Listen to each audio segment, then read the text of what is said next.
بسم الله الرحمن الرحيم الحمد لله رب العالمين الرحمن الرحيم مالك يوم الدين إياك نعبد وإياك نستعين اهدنا الصراط المستقيم صراط الذين أنعمت عليهم غير المغضوب عليهم ولا الضالين. بسم الله الرحمن الرحيم قل هو الله أحد الله الصمد لم يلد ولم يولد ولم يكن له كفوا أحد. بسم الله الرحمن الرحيم قل هو الله أحد الله الصمد لم يلد ولم يولد ولم يكن له كفوا أحد.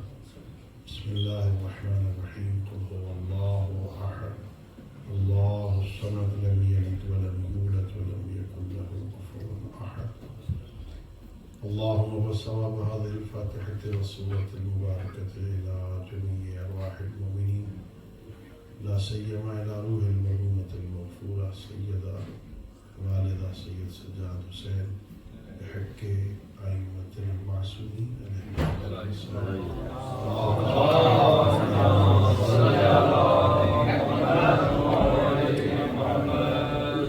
دیگر آواز بلند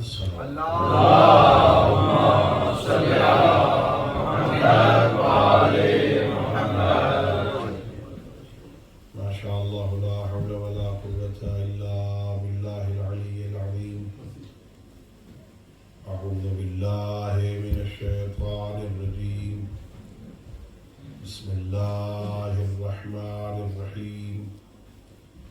الحمد لله رب العالمين بارئ الخلائق أجمعين والصلاة والسلام والتحية والإكرام على النبي المؤيد والرسول المسدد المصطفى الأمجد المحمود الأحمد حبيب إله العالمين أبي القاسم محمد اللهم صل على محمد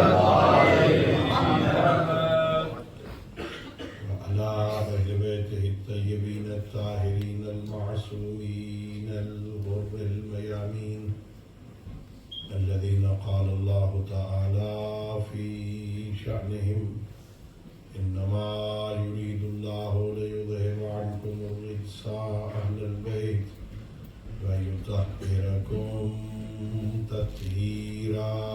اللهم صل على محمد وعلى محمد. ورحمة الله على أحبابهم وأصحابهم وشيعتهم ومواليهم ولعنة الدائمة الأبدية على أعدائهم أجمعين. أما بعد فقد قال الله تبارك وتعالى في كتابه المجيد وفرقانه الحميد وهو أصدق الصادقين وقوله الحق. بسم الله الرحمن الرحيم. وقضى ربك ألا تعبدوا إلا إياه وبالوالدين إحسانا وإما يبلغن عندك الكبر أحدهما أو كلاهما فلا تقل لهما أف ولا تنهرهما وقل لهما قولا كريما واخفض لهما جناح الذل من الرحمة وقل رب ارحمهما كما ربياني صغيرا. اللهم صل على محمد وعلى محمد. اللہ رب العزت بحق محمد علیہ بیت محمد علیہ السلام ہم سب کی اس عبادت کو اپنی بارگاہ میں قبول فرمائے.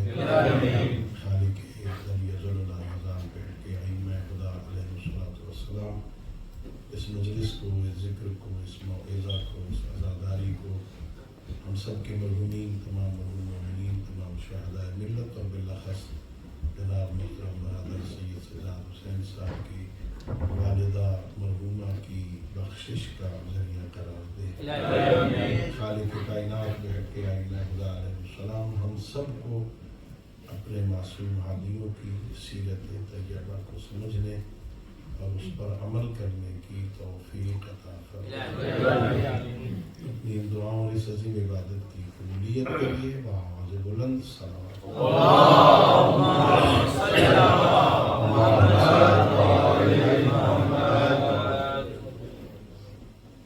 میرے محترم معزز اور مکرم سامعین، آپ متوجہ ہیں اور سماعت فرمایا کہ آج کی مجلس ایصال ثواب اور بلندی درجات کی مناسبت سے منعقد ہوئی ہے۔ موت ایک حقیقت ہے، موت اللہ رب العزت کا ایک حتمی امر ہے، موت سے فرار ممکن نہیں ہے۔ اس دنیا میں جو بھی آیا ہے خواہ نہ خواہ سے موت کی آغوش میں جانا ہے۔ یہ دنیا ہمیشہ رہنے کے لیے اللہ نے خلق ہی نہیں کی۔ عزیزو، یہ دنیا اگر ہمیشہ رہنے کے لائق ہوتی تو وہ ہستیاں رہتی جن کے صدقے میں کائنات بنی۔ جب احمد مرسل نہ رہے تو کون رہے گا؟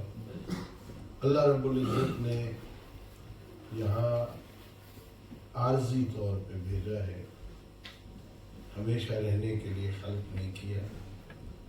خود خالق کائنات کا ارشاد ہے سورہ مبارکہ الملک میں، تبارک الذی بیدہ الملک وہو علی کل شیء قدیر الذی خلق الموت والحیاۃ لیبلوکم ایکم احسن عملا۔ اللہ رب العزت نے موت کو بھی خلق کیا ہے، حیات کو بھی خلق کیا ہے۔ موت بھی اللہ کی مخلوق ہے، حیات بھی اللہ کی مخلوق ہے۔ خالق نے اس لیے خلق کیا لیبلوکم ایکم احسن عملا، کہ میری نعمتیں کھا کے میرا بن کے کون آتا ہے۔ یہ مقام امتحان ہے، یہ مقام آزمائش ہے، یہ رہنے کی جگہ نہیں ہے۔ اور بعض مفسرین نے نہایت ہی لطیف بات یہاں نقل کی ہے کہ اللہ فرماتا ہے الذی خلق الموت والحیات۔ اللہ نے موت کا ذکر پہلے کیا، حیات کا ذکر بعد میں کیا، جبکہ ہمارے یہاں تو حیات پہلے ہے اور موت بعد میں ہے۔ مرتا وہ ہے جو پہلے زندہ ہو۔ اللہ یہ نہیں کہہ رہا الذی خلق الحیات والموت، اللہ کہہ رہا الذی خلق الموت والحیات۔ موت کا ذکر پہلے کیا، حیات کا ذکر بعد میں کیا۔ بعض مفسرین نے لکھا اللہ نے اس آیت میں موت کا ذکر پہلے کر کے، حیات کا ذکر بعد میں کر کے اپنے غافل بندوں کو متوجہ کیا ہے، میرے بندو زندگی وہ نہیں جسے تم زندگی سمجھ بیٹھے ہو، حقیقی زندگی وہ ہے جو مرنے کے بعد آنے والی ہے۔ یہ زندگی نہیں جہاں بیماریاں ہوں، جہاں دکھ ہوں، جہاں مصیبتیں ہوں، جہاں ڈپریشن ہو، جہاں رشتہ داروں کی لڑائیاں اور ناراضگیاں ہوں، رات کو گولی کھا کے سونا ہو، جس کے بعد مر جانا ہو، یہ زندگی نہیں۔ حقیقی زندگی وہ ہے جہاں موت بھی مر جائے گی، عجیب زندگی ہوگی، حقیقت کی زندگی۔ جنتی جنت چلے جائیں گے، جہنمی جہنم چلے جائیں گے۔ جنتیوں کے دل میں خوف، کہیں مر نہ جائے، کہیں نکال نہ دیا جائے۔ جہنمیوں کے دل میں امید، شاید مر جائے، جان چھوٹ جائے عذاب سے۔ ارشاد پروردگار ہوگا موت کو ایک دمبے کی شکل میں لا کے مقام عراف پر جو جنت اور جہنم کے درمیان ٹیلا یا دیوار ہے اس پہ موت کو ذبح کر دیا جائے تاکہ جنتیوں کا خوف ختم ہو جائے، جہنمیوں کی امید ختم ہو جائے۔ موت بھی بن جائے، وہاں ہمیشہ رہنا ہے، ہمیشہ رہنا ہے۔ اور وہ خالق کائنات نے یہاں تھوڑے عرصے کے لیے بھیجا ہے، یہاں تو 2500 سال زندگی ہو، انجام موت۔ 2500 سال زندگی کے بعد بھی موت ہے۔ 70 سال، 80 سال، 90 سال، یہ تو اس کے مقابل میں زندگی ہی کوئی نہیں، بہت تھوڑی زندگی۔ مقام امتحان ہے عزیزو، کمرہ امتحان ہے۔ میرے معصومین ائمہ علیہ السلام نے 3-4 تعبیریں کی ہیں اس دنیا کی زندگی کی۔ یہ کیا ہے دنیا کی زندگی؟ کبھی فرمایا یہ پل ہے، ایک طرف سے جانا ہے دوسری طرف اتر جانا، دریا کے اوپر پل ہوتا ہے، اور پلیں عبور کرنے کے لیے ہوتی ہیں، رکنے کے لیے نہیں ہوتی۔ یہاں کا تو مجھے نہیں پتا مزاج کا، ہمارے ملک میں اگر کسی بندے کی بیچارے کی گاڑی پل پہ خراب ہو جائے، وہ 1000 کوشش کرے اسے سٹارٹ کرنے کی، پچھلے ہارن دے دے کے پاگل کر دیتے، اور وہ ہارن دے دے کے سمجھا رہے ہوتے ہیں یہ رکنے کی جگہ نہیں ہے، یہ دنیا پل ہے، یہ رکنے کی جگہ نہیں ہے، یہ دار و ممرن الی دار مقر۔ امیر المومنین فرماتے ہیں یہ گزرنے کی جگہ ہے اس کی طرف جہاں جا کے ٹھہرنا ہے۔ البتہ اس دار مقر میں فیہا رجلان، امیر المومنین فرماتے ہیں یہاں 2 قسم کے لوگ ہیں۔ کچھ ایسے ہیں جنہوں نے باع نفسہ فاوبقہا، کچھ ہیں جنہوں نے اپنے آپ کو بیچ کے ذلیل کر دیا ہے، اور کچھ ہیں ابتاع نفسہ فاعتقہا، کچھ لوگ ہیں جنہوں نے اپنے آپ کو خرید کے آزاد کر دیا ہے۔ ظاہر ہم فیصلہ کریں ہم نے کیا کیا ہے، اپنے آپ کو بیچ دیا ہے دنیا کے بدلے میں، ہم نے اپنے آپ کو دنیا کی آسائشوں کے بدلے میں بیچ کے پابند کر دیا ہے، غلام کر دیا ہے، ذلیل کر دیا ہے، یا اپنے آپ کو خرید کے خدا کی راہ میں آزاد کر دیا ہے۔ ظاہر ہے جو یہاں اس طرح زندگی گزارے جیسے اللہ چاہتا ہے تو آخرت سے پھر ڈرنے کی ضرورت نہیں۔ ہم سارے، میرے سمیت، میں طالب علم ہوں نا، ہم سارے کے سارے ڈر رہے ہیں۔ موت کا نام آ رہا ہے نا مجلس میں، ابھی موت بیان ہو رہی ہے نا، سارے چپ، ایسے پتہ نہیں ابھی کیا ہونے والا ہے۔ ہم ڈرتے ہیں موت سے۔ ڈرتے کیوں ہیں؟ میرے معصوم سے پوچھا، حضرت امام حسن علیہ السلام،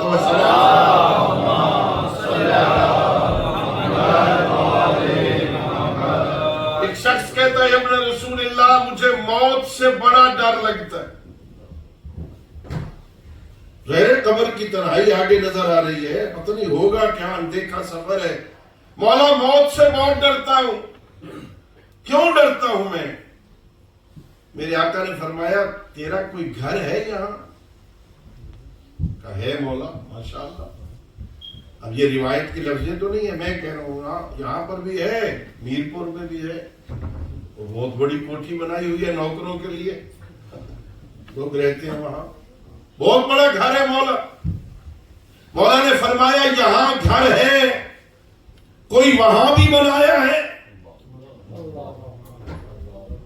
کہ مولا نہیں ابھی تو نہیں بنایا۔ مولا نے فرمایا کوئی پیسے، دولت، مال دنیا، درہم، دینار ہے؟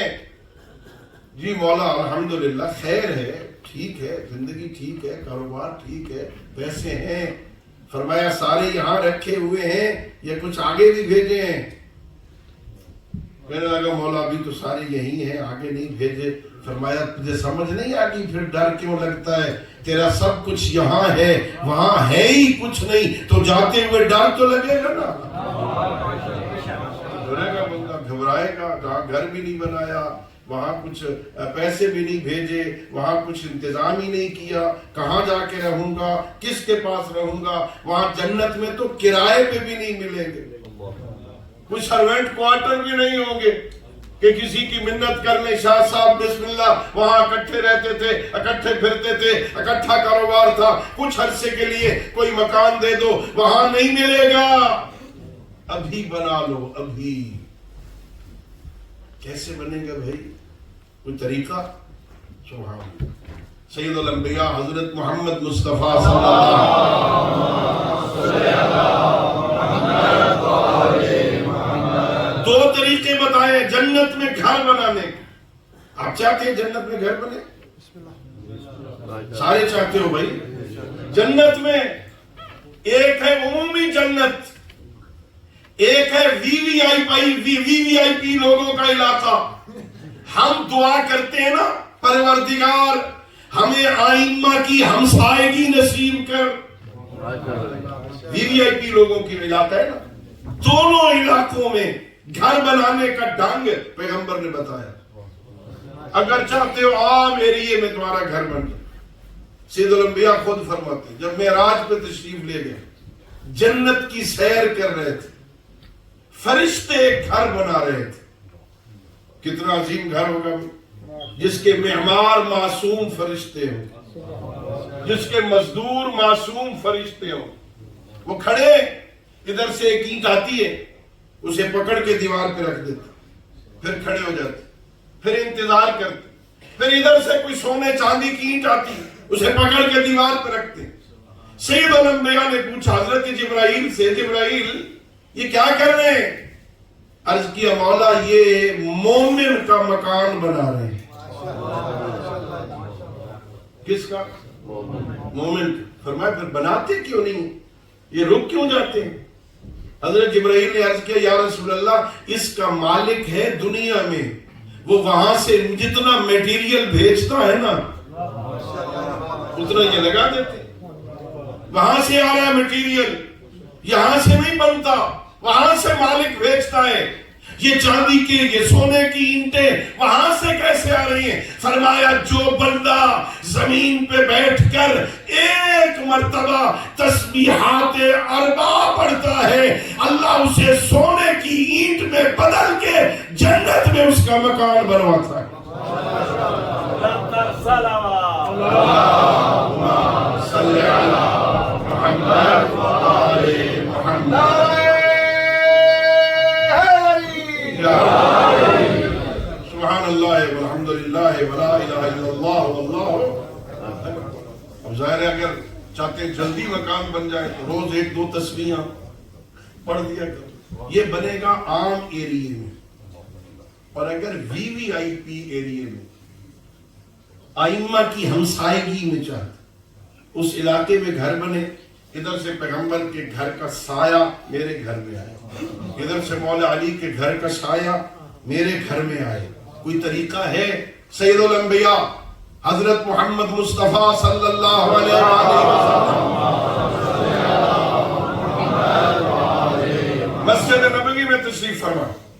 میرے آقا کا ایک صحابی ہے، نام اس کا ربیعہ ہے، بارگاہ نبوت میں بیٹھا ہے. سید الانبیاء فرماتے ربیعہ آج تو مانگ میں تجھے عطا کروں. سبحان اللہ.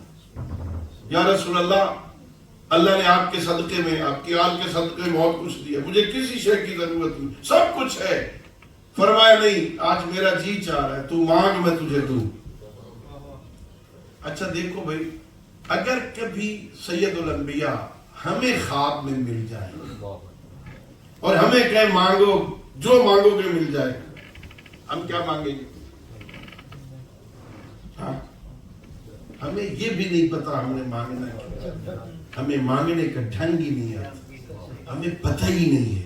ربیعہ کو جب اصرار کیا نا پیغمبر نے تو ربیعہ کہتا یا رسول اللہ اگر دینا چاہتے ہو نا تو پہلے مجھے ایک رات کی مہلت دو، میں سوچ تو لوں اتنے بڑے دربار سے مانگنا کیا ہے. فرصت چاہیے، ایک رات سوچنے کا موقع دے. کجا ربیعہ سوچ. ربیعہ گھر آ گیا. اب روایت خاموش، رات کو سوچتا رہا ہے، سو گیا ہے، جاگتا رہا ہے، نمازیں پڑھی ہیں، روایت میں کچھ نہیں ہے، میں بھی کچھ نہیں کہہ سکتا. اگلے دن بارگاہ نبوت میں آئے. سید الانبیاء نے فرمایا ربیعہ سوچ لیے؟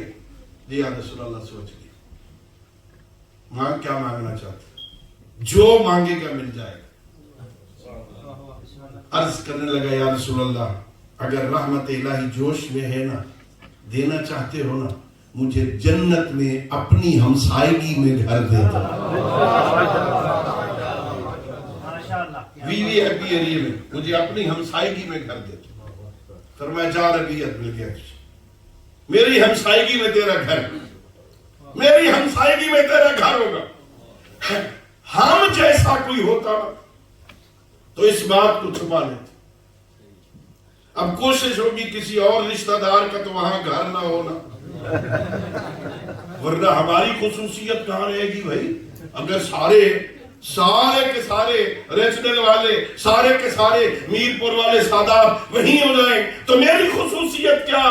لیکن وہ بڑا مخلص تھا، کہتا یا رسول اللہ صلی اللہ علیہ وآلہ وسلم، آپ نے مجھے تو تحفے میں دے دیا، آپ نے مجھے عطا کر دیا، لیکن اگر کوئی اور بندہ بھی آپ کی ہمسائیگی میں گھر لینا چاہے اسے کیسے ملے گا؟ مل سکتا ہے، بنا سکتا ہے کہ نہیں؟ فرمایا ہاں، جا کے اعلان کر دے، جو بندے کبھی کبھی زمین پہ لمبا سجدہ کریں گے اللہ انہیں میری ہمسائیگی میں گھر عطا کرے گا.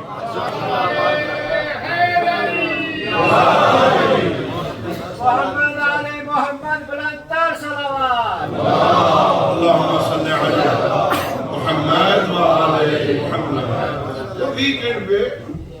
ویکینڈ پہ صبح آفس بند ہیں، سکول بند ہیں، دکانیں بند ہیں، کاروبار ہے کوئی نہیں، رات کو آپ دوستوں کے ساتھ سڑکوں پر گھومنے کی وجہ ہے ذرا گھر میں چلا جا، ذرا جلدی سو جا، آدھی رات کو جلدی اٹھ جا، پھر ایک جا نماز بچھا لی، کربلا کی مٹی سامنے رکھ دے، پھر اپنا سجدہ سر ٹیک دے اور اس خالق سے کہہ دے پروردگار فقیروں کا بے بابک، مسکینوں کا بے بابک، سائلوں کا بے بابک، یا محسن قد عطاک المسیح، میرا اللہ تیرا فقیر تیرے دروازے پہ، تیرا مانگت تیرے دروازے پہ، تیرا محتاج تیرے دروازے پہ، پروردگار کرم کر، تو مانگ کے دیکھ تو صحیح نا، تو عطا کیسے کرے؟ مانگنے کا ڈھنگ ہی نہیں، ہمیں پتہ ہی نہیں ہم نے مانگنا کیا ہے. ہم اس دنیا کی زندگی کو کسی اور راستے پہ چلا لیں. یہ زندگی دنیا کی زندگی مقدمہ ہے آخرت کی زندگی. وہ جو موت کے بعد کی زندگی ہے نا وہ آٹو پہ نہیں لگی، غور کرنا ذرا توجہ کرنا، وہ خود بخود نہیں بنے گی. میں جیسے مرضی کرتا رہوں وہ آٹو پہ لگی ہوئے بن جائے گی، نہیں. اللہ نے قرآن میں نقشہ کھینچا، مرنا کیسے یہ پتہ چل جائے کہ میں نے آگے جانا کیا ہے. اللہ نے لسان ثواب کی مجلس سے پریشان تو نہیں ہو رہے. اللہ نے قرآن میں نقشہ کھینچا، جو بندہ مرتا ہے نا ماتا قام قیامت ہو، معصومین فرماتے ہیں جو بندہ مرتا ہے نا اس کی قیامت برپا ہو جاتی ہے، اسے پتہ چل جاتا ہے میں نے جانا کدھر. مرتے ہوئے اسے پتہ چل جاتا ہے انجام. اللہ قرآن میں نقشہ کھینچتا دو قسم کا، الذین تتوفاہم الملائکۃ یضربون وجوہہم وادبارہم، کچھ بندے ایسے ہیں روحیں قبض کرنے کے لیے جب ملائکہ ان کے پاس آتے ہیں نا تو یضربون وجوہہم وادبارہم، پہلے ان کے چہرے پر ان کی پشت پر تماچے مار مار کے ان کی روح کو قبض کرتے. فرشتہ آئے آگے پہلے شروع ہو جائے، مارنے لگ جائے، اسے پتہ نہیں چل جائے گا میں نے جانا کدھر، میرا انجام کیا ہے. اسرائیل آتے ہی شروع ہو جائے، منہ پہ تماچے، پشت پہ تماچے مار مار کے روح کو قبض کرے. کچھ بندے یوں مریں گے اور کچھ بندے الذی توفاہم الملائکۃ طیبین یقولون سلام علیکم ادخلوا الجنہ. کچھ بندے ایسے ہوں گے جن کی روح قبض کرنے کے لیے جب فرشتے آئیں گے نا تو پہلے دو کام کریں گے، یقولون سلام علیکم، پہلے اسرائیل سلام کرے گا، وادخلوا الجنہ، جنت کی بشارت دے گا، پھر روح کو قبض کرے گا. ہاں اسرائیل آتے ہی پہلے سلوٹ کرے، سر السلام علیکم، پھر کہ چلو جنت تمہاری مشتاق، جنت انتظار کرے، چلو مرنے کا مزہ نہیں آ جائے، اسے پتہ نہیں چل جائے گا میں نے کہاں جانا ہے. دو قسم کی موتیں ہیں، کچھ کو فرشتے مار رہے ہیں، کچھ کو فرشتے سلام کر رہے ہیں، اور یہ آٹو پہ نہیں لگے گی. لکھا میرے ہاں لکھا مفسرین نے، فرشتے جنہیں سلام کریں گے، فرشتے جنہیں موت سے پہلے جنت کی بشارت دیں گے، فرمایا وہ لوگ ہوں گے جو دنیا میں آل محمد کی اطاعت کرتے رہے.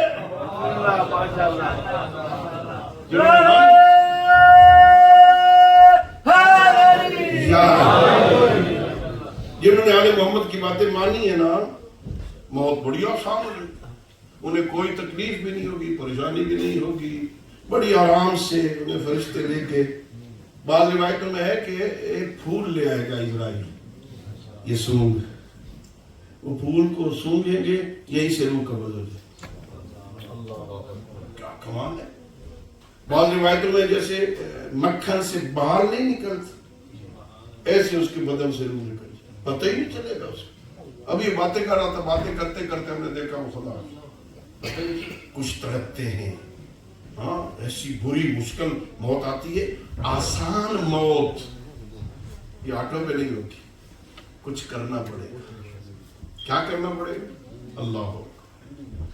خسارے سے بچنا چاہتے ہیں، آخرت کا خسارہ ہے نا۔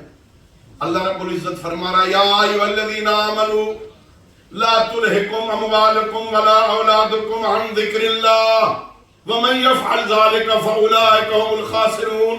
اے ایمان والو، اے کلمہ پڑھنے والو، مال اور اولاد کی محبت تمہیں یاد خدا سے غافل نہ کر دے۔ ماشاءاللہ، بسم اللہ۔ مال آ گئے اللہ یاد ہی کوئی نہیں، پیسے آ گئے اللہ یاد ہی کوئی نہیں، اولاد کے چکر میں آیا اللہ یاد ہی کوئی نہیں۔ کیا خوب جملہ ہے میرے آقا کا۔ امیر المومنین فرماتے ہیں مجھے تعجب ہوتا ہے لوگوں کو رزق کی تلاش میں نکلتے ہیں، رازق کو بھلا بیٹھے۔ اپنا ملک چھوڑ کے آئے کس لیے؟ رزق کی تلاش میں آئے، جس نے دینا ہے اسے بھلا بیٹھے۔ کیا زندگی ہے۔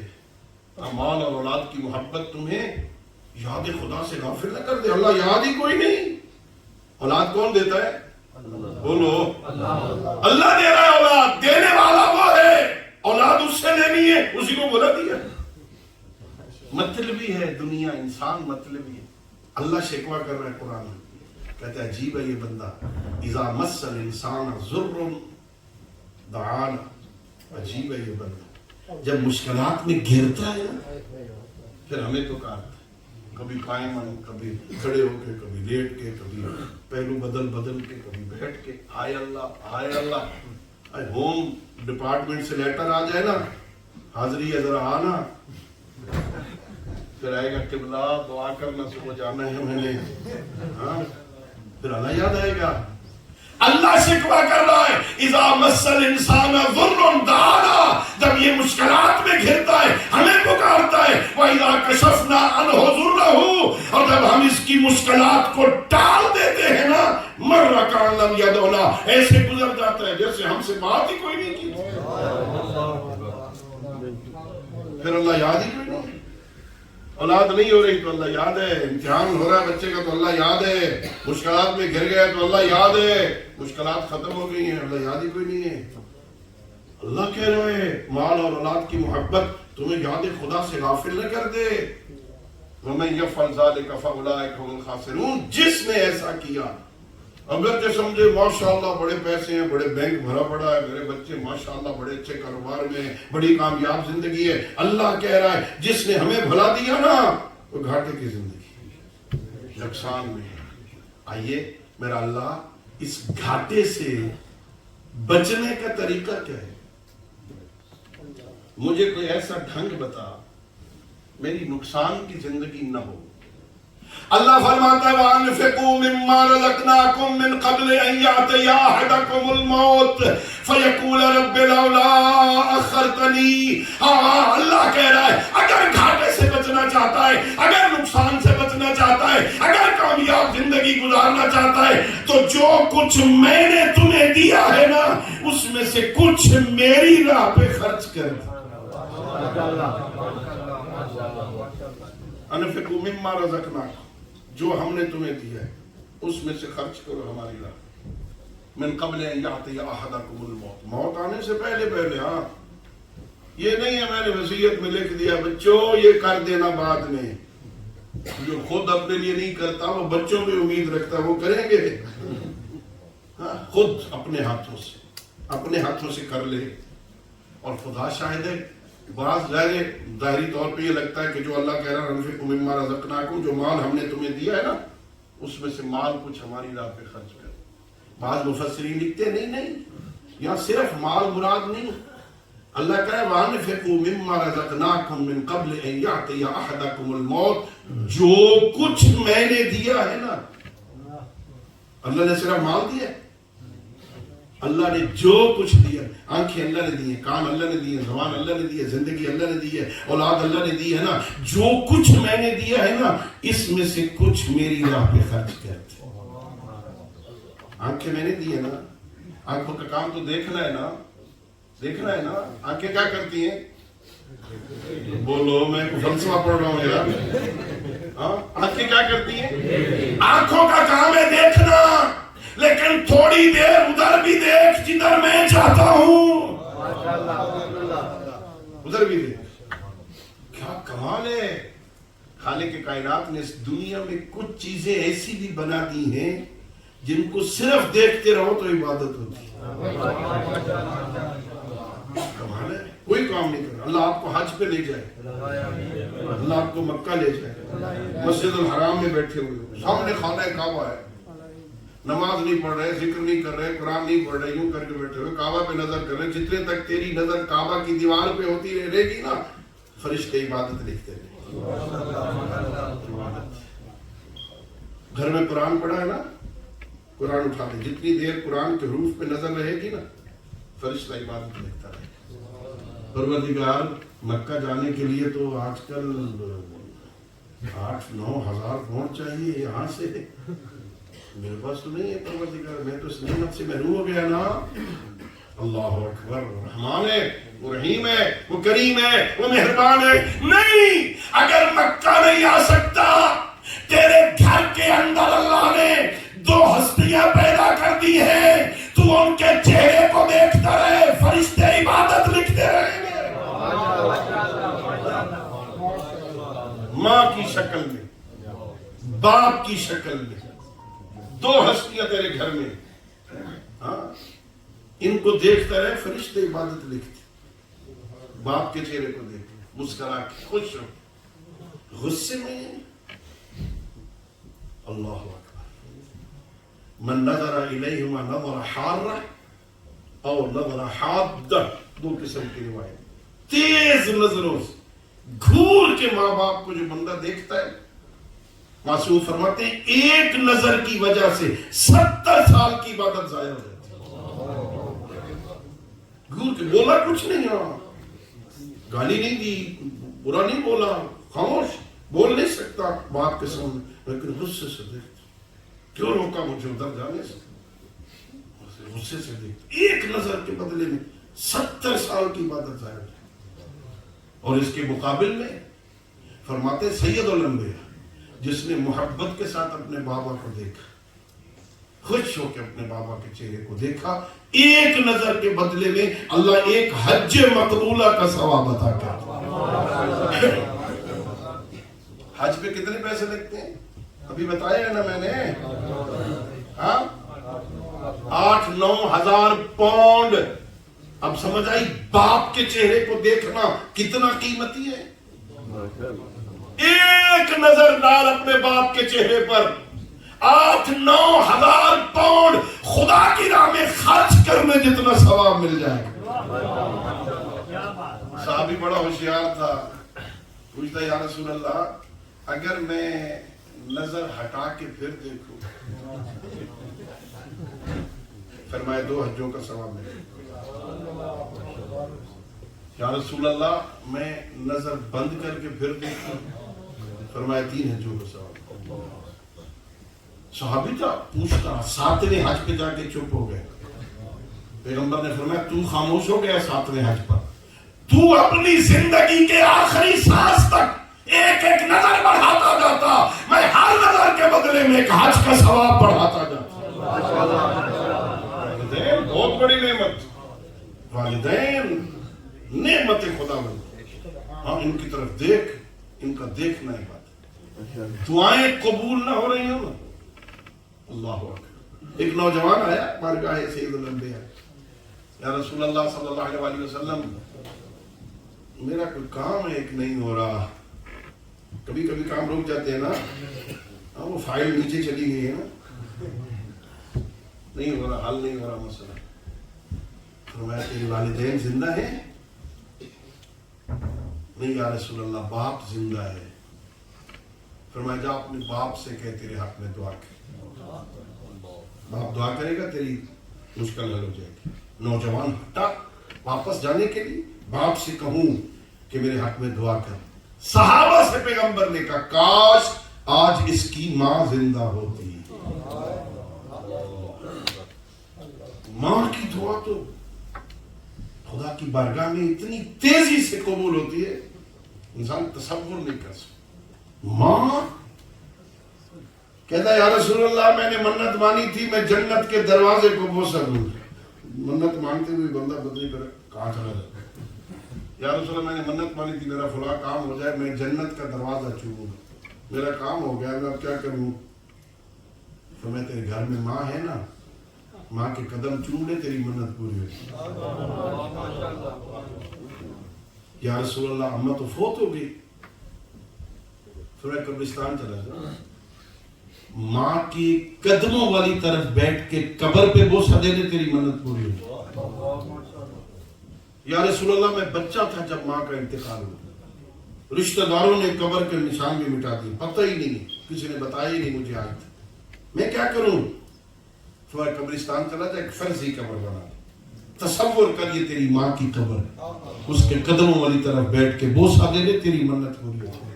ماں ماں اللہ ماں نعمت خدا ہوتی. حضرت موسیٰ علیہ السلام بڑے پیارے نبی ہیں اللہ کے, بڑے لاڈلے نبی ہیں اللہ کے. سب سے زیادہ ذکر قرآن مجید میں نبیوں میں سے حضرت موسیٰ علیہ السلام, تقریباً ہر پارے میں حضرت موسیٰ کا ذکر. ماں کی وفات کے بعد کوہ طور پہ گئے, لاڈلے نبی تھے نا, پرانے لہجے میں بات کی. ماں کی وفات کے بعد ارشاد ہوا میرے موسیٰ کلیم اللہ اس لہجے میں بات نہ کر. پہلے جب اس لہجے میں بات کرتا تھا نا پیچھے سفید سر والی دعا کر رہی ہوتی تھی. جب دعا کرنے والی چلی گئی اب اس لہجے میں بات نہ کر. ماں اللہ ماں کے قدموں تلے اللہ نے جنت رکھی. بہت بڑی نعمت.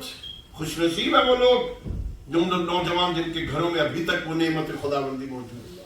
قدر کرو ماں باپ کی, کتنی بڑی نعمت. اللہ حضرت موسیٰ جیسا اولی العزم پیغمبر خدا بند قدوس کی بارگاہ میں عرض کرتا ہے میرا اللہ, میرے کریم اللہ, مجھے ذرا بندہ تو بتا جنت میں میرا ہمسایہ کون ہوگا. جنت میں میرے ہمسایہ کون ہوگا. فرمایا وہ فلاں شہر میں چلے جاؤ, بازار میں فلاں ایک دکاندار ہے, فلاں جگہ پہ اس کی دکان ہے, وہ تمہارا جنت میں ہمسایہ ہے. حضرت موسیٰ اس شہر میں آ کے اس کی دکان پہ آ کے بیٹھ کے, وہ نہیں جانتا تھا کہ حضرت موسیٰ اس کی دکان پہ بیٹھ رہے. جب دوپہر کا وقت ہوا دکان بند کرنے لگا, حضرت موسیٰ باہر نکلے, وہ آگے آگے چلا, حضرت موسیٰ پیچھے بھی. جب اس کا گھر آیا اس نے دروازہ کھولا, حضرت موسیٰ اجازت لے کے اندر داخل ہوئے. درخت کے اوپر ایک ٹوکرا لٹکا ہوا تھا, اسے ٹوکرا اتارا, اس کے اندر ایک بوڑھیا نحیف عورت تھی, اسے باہر نکالا, باہر لٹایا, اس کا ہاتھ منہ دھلایا, اپنے منہ میں روٹی کے ٹکڑے چبا کے اس میں منہ میں ڈالے. جب وہ سیر ہو گئی نا اس کے لبوں میں حرکت پیدا ہوئی. حضرت موسیٰ پوچھتے ہیں نوجوان یہ کون ہے بڑھیا, اور تیری کیا لگتی ہے, اور یہ ابھی یہ لبوں کی حرکت آ رہی تھی, یہ کیا کہہ رہی تھی. اس نوجوان نے کہا اللہ کے بندے یہ بڑھیا میری ماں ہے, اور جب میں اس کی خدمت کرتا ہوں نا تو یہ خدمت کے بعد مجھے دعا دیتی ہے اللہ تجھے جنت میں موسیٰ نبی کا ہمسایہ بنائے. حضرت موسیٰ نے کہا نوجوان میں اللہ کا نبی موسیٰ ہوں اور میں تجھے بشارت دینے آیا ہوں, تیری ماں کی دعا تیرے حق میں قبول ہو گئی. بہت بڑی نعمت. اللہ کہہ رہا ہے کچھ طرح ادھر دیکھو نا جدھر میں چاہتا ہوں, اپنی ماں کے چہرے پہ نظر ڈالو, اپنے باپ کے چہرے پہ نظر ڈالو, خوش ہو کے انہیں ستایا نہ کرو, ان کا دل دکھی نہ کیا کرو, ہاں ان سے دعائیں لیا کرو. یہ اللہ رب العزت کی طرف سے تمہارے گھر میں بہت بڑی نعمت. انہیں اولڈ ہوم نہ پہنچایا کرو, ان کی خدمت کرو. اللہ اکبر. ایک نوجوان آیا پاکہ رسالت میں، کہتے ہیں یا رسول اللہ میں اپنے بابا کی بڑی خدمت کرتا ہوں، ابا جی کی بڑی خدمت کرتا ہوں۔ کیا خدمت کرتے ہو؟ کہا یا رسول اللہ وہ ایک مانگتا ہے میں 2 دیتا ہوں، وہ 2 مانگتا ہے میں 4 دیتا ہوں۔ سردیوں کا موسم آ گیا، وہ کہتے جرابیں لے آؤ، میں درجن، یہ میں مثالیں میں دے رہا ہوں، یہ آیت میں نہیں، وہ میں ایک کے بدلے میں 2 دیتا ہوں، میں درجن جرابیں لے دیتا ہوں، میں 2 جمپر لے دیتا ہوں، میں اوور کوٹ لے کے 2 لے کے دے دیتا ہوں، تو ایک کی ضرورت، ایک مانگتا ہے میں 2 دیتا ہوں۔ پیغمبر نے فرمایا تو نافرمانوں میں ہے۔ یا رسول اللہ میں اتنی خدمت کر رہا ہوں، نافرمان کیوں؟ فرمایا تو نے بوڑھے بندے کو مانگنے پہ مجبور کیوں کیا؟ مانگنے کے بعد دیا تو کیا دیا؟ انتظار کرتا ہے بابا ہاتھ پھیلائے تیرے سامنے، پھر دے گا۔ مانگنے کے بعد دیا تو کیا دیا؟ وہ تیرا اس وقت خیال رکھتے تھے جب تجھے مانگنے کا ڈھنگ نہیں آتا، جب تو بول نہیں سکتا تھا، جب تو اپنا دکھ نہیں بتا سکتا تھا، تو خود اپنا پہلو نہیں بدل سکتا تھا، اس وقت تیرا خیال رکھتے تھے۔ تو انتظار کرتا ہے بابا جی مانگے تو دوں، کیا دیا مانگنے کے بعد؟ اللہ اکبر۔ عزیزو ان کی خدمت کو، ان کی خدمت میں اجر ہے۔ اللہ اکبر۔ سنیے، توجہ فرمائے، بڑی مشہور روایت سید الانبیاء حضرت محمد مصطفیٰ صلی اللہ علیہ وسلم۔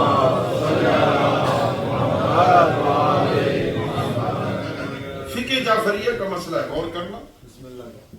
یہ ہمارے ملک میں، یہاں کا مجھے نہیں پتا، ہمارے ملک میں نا اخبارات میں اشتہار چھپتے ہیں، اعلان لا تعلقی، عاق نامہ، فلاں باپ میں اپنے فلاں بیٹے کو اس کے غلط کاموں کی وجہ سے، نافرمانی کی وجہ سے اپنی جائیداد منقولہ اور غیر منقولہ سے عاق کرتا ہوں، اب اس کے کسی قول و فعل کا میں ذمہ دار نہیں، میں اپنی جائیداد سے اسے عاق کر رہا ہوں۔ فقہ جعفریہ میں صرف یہ اشتہار دے کہ بندہ مر جائے بیٹے کو پھر بھی وراثت ملتی ہے، بیٹے کو وراثت ملے گی۔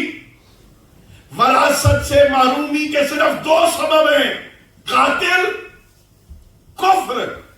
اگر بیٹا باپ کا قاتل ہو وراثت نہیں ملتی، بیٹا کافر ہو جائے مسلمان کی وراثت کافر کو نہیں ملتی۔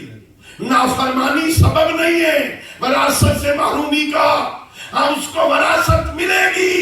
توجہ چاہوں گا، نافرمان بیٹے کو باپ کی وراثت دنیاوی ملے گی، جنت نہیں ملے گی۔ نافرمان بیٹے کو جنت وراثت، ہاں زمین ٹکڑا، کوٹھی، پیسے، بینک بیلنس مل جائے گا اپنا حصے، جنت نہیں ملے گی۔ جنت چاہتے ہو تو والدین کو کی فرما برداری کرو۔ اب سنیے، سید الانبیاء فرماتے ہیں انا و علی ابوا هذه الامہ، میں اور علی اس امت کے باپ ہیں۔ پیغمبر کہہ رہا ہے میں اور علی اس امت کے باپ ہیں۔ باپ کا نافرمان کوئی ہو وہ دنیا کی وراثت تو لے سکتا ہے، جنت چاہیے تو محمد کی بھی فرما برداری کرنی پڑے گی، علی کی بھی فرما برداری۔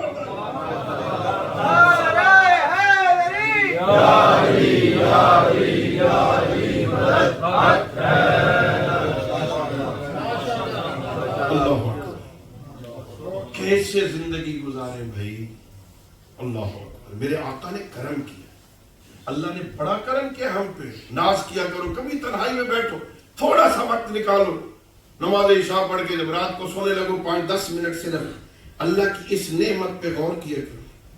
اللہ نے یہ آنکھیں دی ہیں نا، آنکھوں کو اللہ نے مجبور کیا، یہ دیکھے گی صرف، یہ آنکھ سنتی نہیں ہے، اس کا کام کیا ہے؟ دیکھنا۔ کان سنتے ہیں دیکھتے نہیں، زبان بولتی ہے دیکھتی نہیں ہے، ناک سونگتا ہے سنتا نہیں ہے، ہاتھ لمس کرتے ہیں، ٹھیک، ان میں اللہ نے یہ طاقت رکھی۔ آنکھ دیکھتی ہے، یوں ہی اللہ دے دیتا، جاؤ دیکھو، قیامت والے دن سوال کرتا ادھر کیوں دیکھا تھا؟ ہم کہتے یا رسول اللہ تو نے، یا اللہ تو نے کو منع کیا تھا، تو نے تو آنکھ دے دی، ہم دیکھتے تھے کتنا کریم ہے وہ اللہ، آنکھ دے کے اس میں دیکھنے کی طاقت رکھ کے اسے حوالے کر کے پھر اللہ نے ہمیں معصوم رہبر عطا کر دیے۔ آنکھ تو دیکھے گی، ان سے پوچھ کدھر دیکھنا ہے کدھر نہیں دیکھنا ہے۔ مجھے معصوم بتائیں گے کیا سننا ہے کیا نہیں سننا۔ کانوں میں ٹوٹیاں لگا کے نا پھرتا ہے نا سڑکوں پہ۔ میں پہلی دفعہ 95 میں آیا تھا، مجھے بڑا تعجب ہوتا تھا اس وقت، یہ موبائل نئے آئے تھے ابھی کچھ لوگوں کے پاس ہوتے، میں دیکھتا تھا سڑک پہ بندہ آ رہا ہے، پاگل ہے پتہ نہیں کیا۔ بعد میں مجھے ردیف صاحب قبلہ نے بتایا کہ اس کے کان میں وہ لگی ہوئی تھی، وہ گانے لگے ہوئے ہیں، کچھ لگے ہوئے ہیں، کان میں ٹوٹی لگا کے پھرتا ہے، جو مرضی ہے تیری سنے۔ نا کیا سننا ہے کیا نہیں سننا، اللہ نے 12 معصوم امام دیے۔ کیا بولنا ہے کیا نہیں بولنا نا ان سے پوچھ، کیا کھانا ہے کیا نہیں کھانا ان سے پوچھ، کیا پینا ہے کیا نہیں پینا ان سے پوچھ۔ کتنا کریم ہے، اس نے معصوم رہبر عطا کیا۔ اللہ نے ہم پہ کرم کیا، یہ کسی اور پہ کرم نہیں ہوا، یہ ہم پہ کرم ہوا۔ اللہ نے ہمیں معصوم عطا کی، ان کی رضا کو سامنے رکھ، اللہ کی رضا کو۔ یہ شیعہ کی ایک نشانی، میں شاید اس سے زیادہ زحمت نہیں دے سکوں، آپ مجھے معاف کر دینا، گفتگو اپنے نتیجے تک نہیں لے جا سکا۔ میں کیا کہنا چاہتا ہوں سنیے، شیعہ کی علامت کیا ہے؟ پیغمبر اکرم اسلام جا رہے ہیں، شہر مدینہ سے باہر نکلے، اللہ آپ کو مدینہ لے جائے، کچھ بندے سامنے سے آ رہے تھے، پیغمبر نے پوچھا ما انتم، تم کون ہو؟ کہنے لگے نحن مؤمنون یا رسول اللہ، ہم مومن ہیں یا رسول اللہ۔ پیغمبر نے فرمایا بتاؤ ما حقیقت ایمانکم، تمہارے ایمان کی بنیاد کیا ہے، کس بات پہ مومن ہو تم بھائی؟ کہنے لگے الرضا بقضاء اللہ والتسلیم لامر اللہ والتفویض الی اللہ۔ بہت بڑا ایمان بتایا کہ یا رسول اللہ ہم اللہ کے فیصلے پہ راضی رہتے ہیں، ہم اللہ کے حکم کے سامنے جھک جاتے ہیں، نتیجہ خدا پہ چھوڑ دیتے۔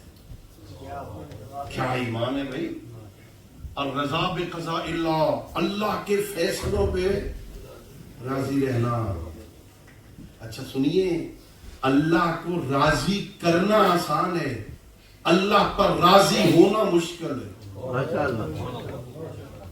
اللہ کو راضی کرنا بہت آسان ہے، وہ تو اتنا جلدی راضی ہو جاتا ہے جتنا جلدی بندے پہ ماں بھی راضی نہیں ہوتی، ایک آنسو ڈالو وہ راضی ہو جاتا۔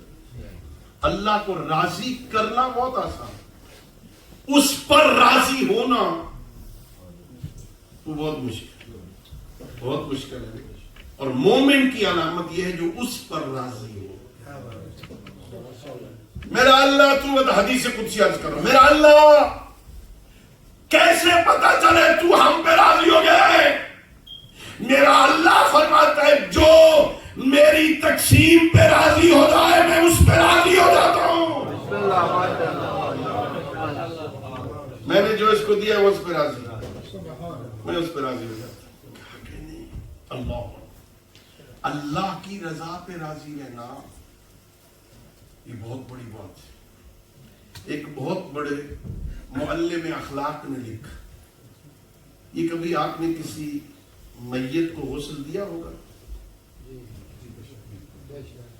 جی کسی نے دیا ہوگا، کسی نے غسل ہوتا ہوا دیکھا ہوگا۔ یہ تو تختے پہ میت پڑا ہوتا ہے، اس کو غسل دینے والا اس کے پہلو بدلتا ہے۔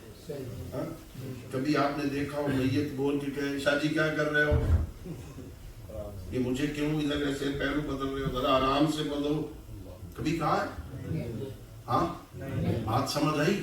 معلم اخلاق لکھتا ہے الراضی بقضاء اللہ کل میت بین یدی الغسال۔ ہاں وہ اللہ کی رضا پہ راضی رہنے والا اس میت کی طرح ہوتا ہے جو غسال کے سامنے ہوتا ہے۔ حیث یتقلب من یشاء، جیسے چاہے وہ پہلو بدلتا رہے، میت اف نہیں کرتا۔ اللہ کی رضا پہ رہنے والا اللہ جو کر دے یہ اف نہیں کرتا۔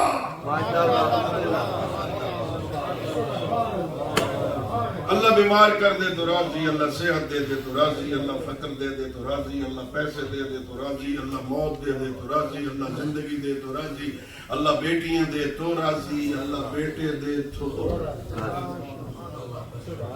کل میت بین یدی الغسال، ایسے غسال کے سامنے میت جیسے چپ، اسی طرح اللہ کی رضا پہ رہنے والا، راضی رہنے والا بھی ایسے ہوتا ہے جو کر دے اللہ۔ بیٹے دے کے لے لیے، میرا اللہ تیرا مال تھا، میں کیا کرتا، پیسے دے کے لے لیے، تیرا مال تھا، میرا تو تھا نہیں، یہ بدن اچھا، یہ بدن ہمارا ہے، یہ پتہ نہیں آپ کے اس ملک سے ہمارے ملک میں بھی نعرہ پہنچا ہے نا، میرا جسم میری مرضی ہے، یہ جسم میرا نہیں ہے، یہ جسم میرا، یہ اگر میرا ہوتا نا تو خودکشی حرام نہ ہوتی، خودکشی حرام ہے یا نہیں؟ اگر میرا ہے تو حرام کیوں؟ میں گھر جاؤں چاقو لے کے اپنا ناک کاٹ دوں، کاٹ سکتا ہوں؟ نہیں کاٹ سکتا نا، اس لیے کہ یہ بدن میرا نہیں، اس کی عطا ہے، اس نے امانت دی ہے، اس نے امانت دی، ہاں اس کو سب جو کر دے، بیمار کر دے، مجھے کیا ہے بھائی؟ اور اگر بات پہ یقین نہیں آ رہا نا، تو جسے یقین تھا نا کہ یہ میرا نہیں ہے اس کا ہے، وہ بستر پیغمبر پہ اس طرح سویا کہ صبح تک مکے والوں کو بھی پتہ نہیں چلا بستر پہ نبی سویا یا علی سویا، پتہ میرا تو ہے نہیں، جس کا ہے وہ جانے اور اس کا پھر اسے کوئی پرواہ نہیں ہوتی، بندے کو کوئی مشکل نہیں ہوتی۔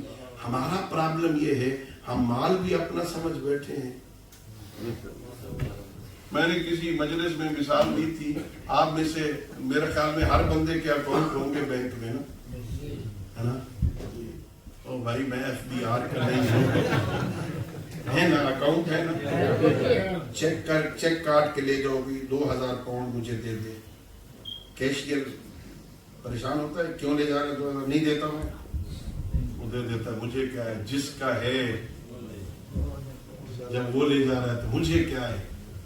جس دن یقین ہو گیا نا تمہیں اور ہمیں کہ یہ مال جو میرے پاس ہے یہ میرا نہیں ہے، جس کا ہے، جب وہ مانگ رہا ہے نا دیتے ہوئے پریشانی نہیں ہوتی۔ ہمیں پریشانی اس وقت ہوتی ہے ہم اس جان کو ہم سمجھ بیٹھتے ہیں ہماری ہے، وہ کہتا ہے آدھی رات کو اٹھو، اذانوں کے وقت اٹھو نماز پڑھو، ہم کہتے ہیں ابھی تو 3 بجے تو سویا ہوں، واٹس ایپ سے فارغ ہوا ہوں، ابھی اٹھوں گا سارا پھٹ جائے گا، یہ سمجھتا ہے میرا ہے نا، جب یقین ہو جائے نا اس کا ہے، وہ کہہ رہا ہے اٹھ جا، پھر مجھے کیا ہے اٹھنے میں، وہ کہہ رہا ہے یہ دے دے پیسے، بھائی اس کے، وہ کہہ رہا ہے تو مجھے کیا ہے، میں اپنا سمجھ بیٹھا ہوں۔ غلطی یہاں پہ ہے، جو میرا نہیں ہے میں اسے اپنا سمجھ بیٹھا ہوں۔ خدا شاہد ہے جنہیں یقین تھا نا کہ یہ ہمارا نہیں ہے اس کا دیا ہوا ہے، تو سونے کے بھی ڈھیر رکھتے تھے نا، خدیجہ ایسے خدا کی راہ میں دیتی تھی نا جیسے اس کا نہیں ہے، خدا کی راہ میں خوش ہوتی تھی، خرچ کر کے خوش ہوتی تھی۔ علی حیدر کرار، توجہ فرمانا، 1000 غلام، میرے مولا علی نے 1000 غلام، کنویں کھودتے تھے میرے مولا علی، کنویں کھود کے کچھ وقف کر دیتے تھے، عام مسلمان پانی پیو علی کا، کچھ کنووں کو بیچتے تھے علی، جو پیسے ملتے تھے نا بازار میں جا کے غلام خرید کے اسے راہ خدا میں آزاد کرتے۔ 1000 غلام علی نے کنویں کھود کے ان کے سے پیسے جو وصول ہوئے نا گھر نہیں لے گئے، غلاموں کو آزاد کیا۔ پتہ ہے میرے تو ہیں نہیں، جس کے ہیں اس کے نام بس عزیزوں، میں نے زحمت دی آپ کو، وقت تمام ہو گیا، مجھے معاف کر دینا۔ اللہ رب العزت ہر ہمارے میں سے جن کی مائیں زندہ ہے نا انہیں صحت و سلامتی کے ساتھ لمبی زندگی عطا فرمائے، جو چلی گئی ہے نا اللہ ان کے درجات کو بلند فرمائے، کیونکہ اب دعا کے علاوہ اور کچھ نہیں ہو سکتا نا۔